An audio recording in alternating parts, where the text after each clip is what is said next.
Okay, అంటే మెయిన్గా ఫుడ్లో మనం ఇలాంటివి తీసుకోవటం వల్ల ఇలాంటి సమస్యలు వస్తాయంటారా? ఫుడ్ ఎలా కారణం సైనస్ కంటే మొత్తం ప్రపంచంలో DNA టెస్ట్ అని ఆహారం ఏది పడుతుందని కెనడాలో టెస్ట్ ఉంది మా దగ్గర. అక్కడికి చేసినప్పుడు 80% పీపుల్కి లాక్టోస్ అంటే ఎలర్జీ, గ్లూటోమిన్ ఎలర్జీ ఉన్నాయి. అంటే పాలు తాగకూడదు, గోధుమ తినకూడదు, గోధుమ సంబంధించింది ఏది తినకూడదు. నూడిల్స్ ఏంటి, సమోసా ఏంటి, ఏదేంటి, దానివల్ల ఎటువంటి ఇబ్బందులు వస్తాయంటారు? ఇవి అది గ్లూటోమిన్ పాయిజన్ మనకి బ్లడ్కి పడకపోతే అది బ్యాడ్ కణాలని, బ్యాడ్ ఎనర్జీని రిలీజ్ చేస్తుంది. అది వేసి చెప్తుంది కాదు.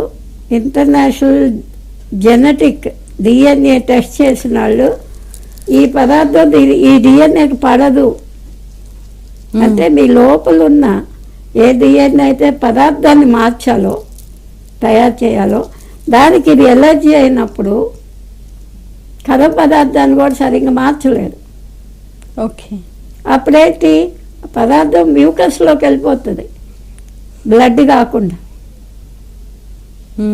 అప్పుడు ఈ మ్యూకస్ అంతా బయటికి నెట్టుకోవాలి.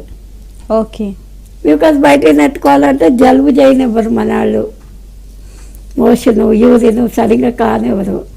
అది ఏం చేస్తుంటే స్కిన్లోకి వచ్చి స్కిన్ ద్వారా బయటికి నెట్టుకుంటుంది. పెద్దది మన స్కిన్, పెద్ద బయటికి నెట్టే మార్గం.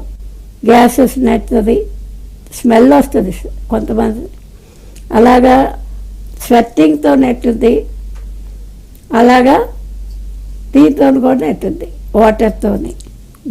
జబ్బులు కూడా బయటికి నెట్టుకుంటుంది. స్కిన్ ఎలర్జీస్ ఇవన్నీ కూడా ఎలర్జీసే అంటారు వీటిని అన్నిటిని.